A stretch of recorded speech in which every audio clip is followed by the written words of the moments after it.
Kabilaan niya, no? Oo. Yun. Gagawa natin to ng bracket to kasi hindi siya tama dito sa dati ba. Ayan, nag-adjust kasi tayo ng ng shock.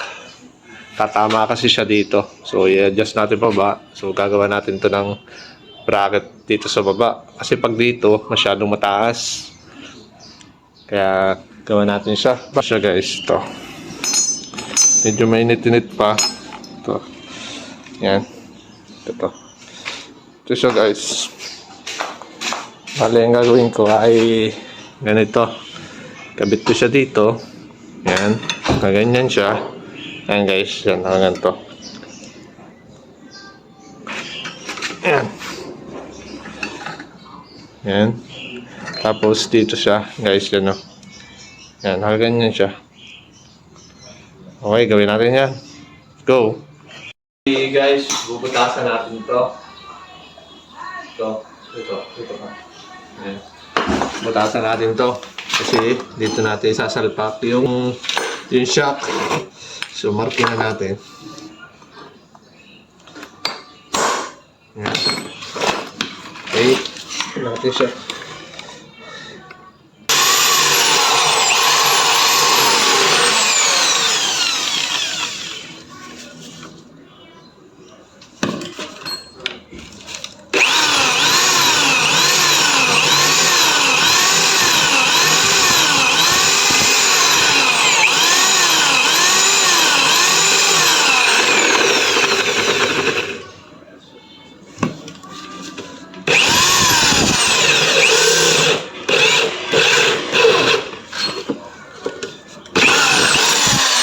Guys, butasan na natin ito.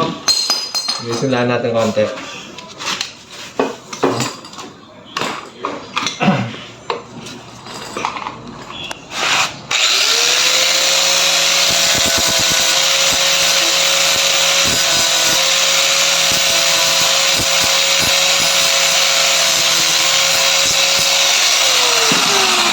Okay.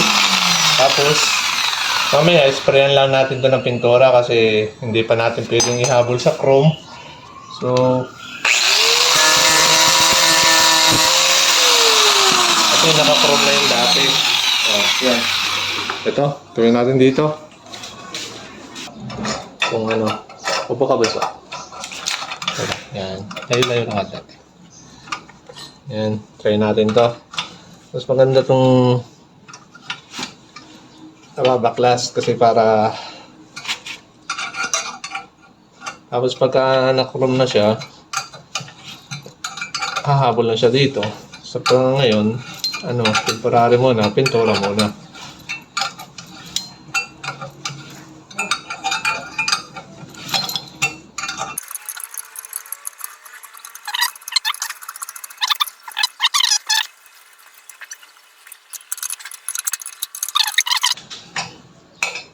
Ang video hindi man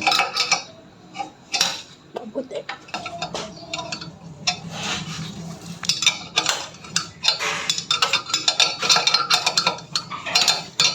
yan siya dyan.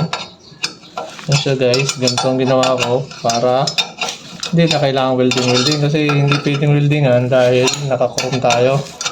Pagka weldingan di masusunod, bagong chrome na naman. So ito na lang muna. Yan. Oh, di ba matibay? Dali ba? Tapos to, dito natin lalagay. Yan, guys. Yan guys, ha? Dito.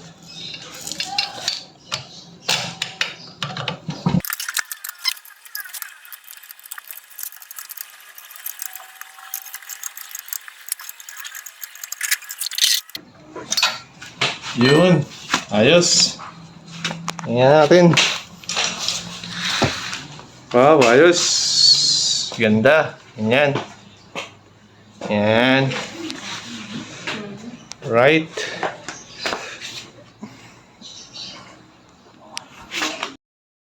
Guys, okay na. Kabit na natin, no? Wow. Kabila pa. Oh, yun guys, oh. Yan, kabila na yan, oh. Oo. Yun. Ayos, solve na. Gulong na lang.